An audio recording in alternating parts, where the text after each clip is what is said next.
Ucrania, el mercado de la muerte, un hipócrita y cínico acuerdo de paz y el megapacto de armamento Ucrania-Estados Unidos.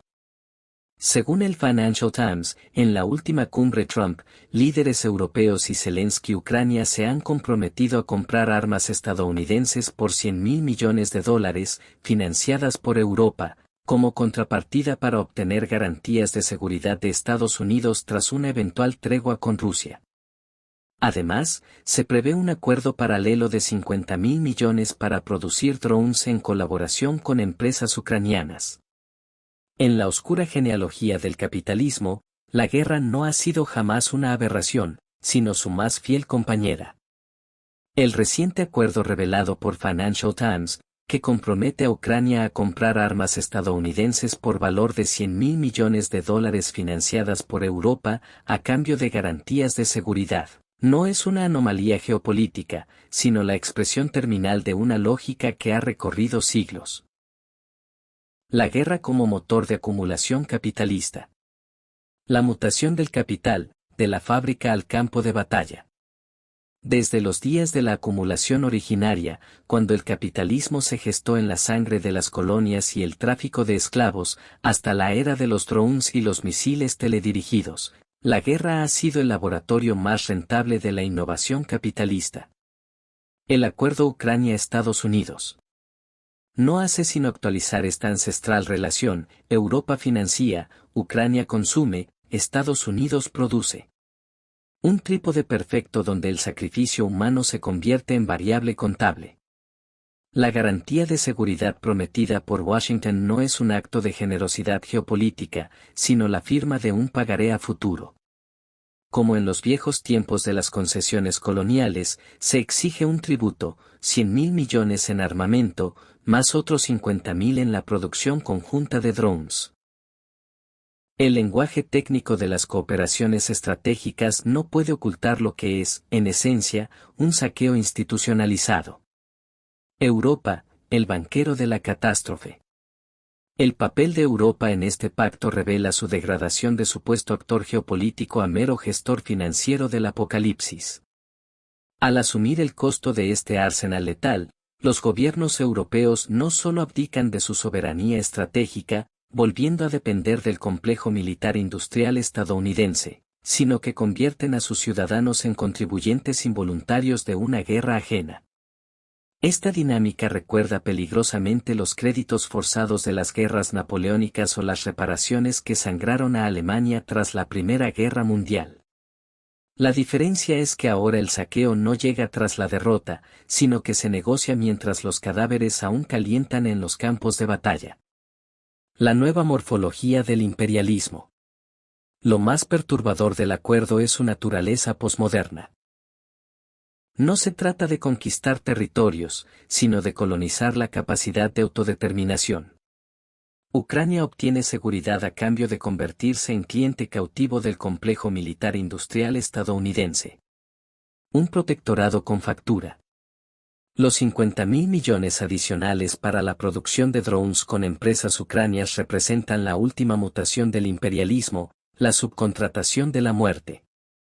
Ya no basta con vender armas. Ahora se exige que las élites locales participen en su manufactura, creando una clase colaboracionista tecnocrática con intereses directos en la perpetuación del conflicto.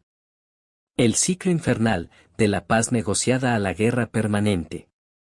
El cinismo más descarnado del acuerdo es que se presenta como paso hacia la paz. Pero ¿cómo puede haber paz cuando la solución a un conflicto armado es más armamento? Esta es la paradoja capitalista del siglo XXI, la guerra como negocio que debe mantenerse en un punto óptimo. Ni tan intensa que acabe rápido, ni tan débil que no sea lucrativa. Los drones que se producirán con esta inversión no están destinados a la defensa, sino a la guerra prolongada. Cada misil fabricado es un incentivo para encontrar nuevos blancos, cada sistema de defensa una justificación para nuevas amenazas. El capitalismo ha perfeccionado la guerra hasta convertirla en un perpetuum mobile de beneficios. El disfraz ideológico. El discurso oficial habla de apoyo a la soberanía ucraniana y de defensa de la democracia. Pero en la práctica, lo que se produce es una transferencia de riqueza pública europea al complejo militar industrial estadounidense, bajo el ropaje de solidaridad. Continuidad histórica. Este acuerdo no es una excepción, sino la repetición de un patrón histórico. En la Primera Guerra Mundial, Estados Unidos se enriqueció vendiendo armas a los aliados antes de entrar formalmente al conflicto. En la Segunda Guerra Mundial, el Land-Lease Act, Ley de Préstamo y Arriendo. Fue un mecanismo similar. Estados Unidos entregaba armamento a sus aliados, asegurando su dependencia y acumulando poder económico. Hoy, en Ucrania, el mecanismo se perfecciona. Europa ya no solo recibe armas, sino que financia su propia subordinación. La necropolítica del siglo XXI. El acuerdo Ucrania-Estados Unidos. No es un episodio aislado, sino el capítulo más reciente en la larga historia de la necropolítica capitalista, esa forma de gobierno que calcula el valor de la vida humana en términos de productividad bélica. Mientras los políticos hablan de valores democráticos y seguridad colectiva, los números revelan la verdad: 100.000 millones de razones para que la guerra nunca termine.